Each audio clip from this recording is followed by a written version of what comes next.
when you get the opportunity to buy quality, you kind of have to buy the good one.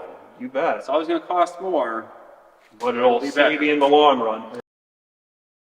You know, we don't get to sell them every day. I'm basically selling a brand new truck with tons of add-ons and options and extras and blood, sweat, and tears, you know, I mean. That you go right to work with. You don't have to wait for it to come in and add your accessories. Exactly. I mean, what, John, you spent, what, you said 6 months? Yeah. Putting all that stuff on there? Off and on, you know, it's kind of hard to get some of them parts. And well, it's like everything, you know, I mean. I guess we just went a little overboard, but that's just the way we kind of like our stuff. And you know, it's kind of one of them things too. Like this one's never sat out or anything like that either, and has been run in the winter very, very little.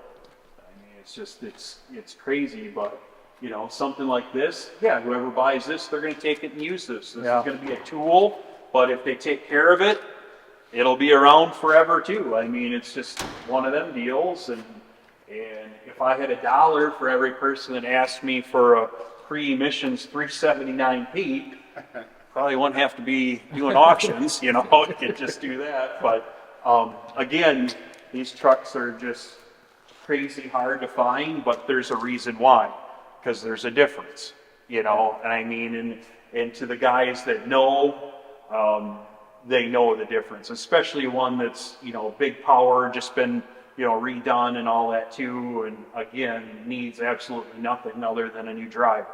So, I mean, that's just another opportunity. Maybe the driver can go with it. I don't know. Man, well, exactly. Are you looking for a part-time job? I didn't mind driving. Got a lot of compliments driving this truck. You pull in somewhere and always someone wants to talk about it. And it does make driving truck a little bit nicer when you got something decent to run with. And it'll pass anything on the road, loaded or not loaded, 18 wheels or 4 wheels. You never had to worry about this one coming home because, boy, it just did its job day after day. And I mean, we kept it up. Whatever that truck needed, it got. This truck hauled that 7510 home out of Kentucky. Yeah. Did you say that? Yeah. Mm-hmm. Exactly. So, I mean, it's just kind of one of them things where, yeah, you just, it's all about the opportunity, and you got to take advantage when that opportunity comes up. And that's what I realize. I mean, you don't run across this stuff every day. Yeah, and that's, you know, I mean, like you say, doing a lot of sales and seeing this stuff all the time, you know, with your guys' sale, it's a little different than normal because, you know, we've talked about this, and we haven't even gotten into the construction end, you know, the using stuff. We're in the toy box right now. Right. We haven't gotten into the using stuff yet. I mean, if you find 1 or 2 of these pieces, it's like those are your key headline pieces.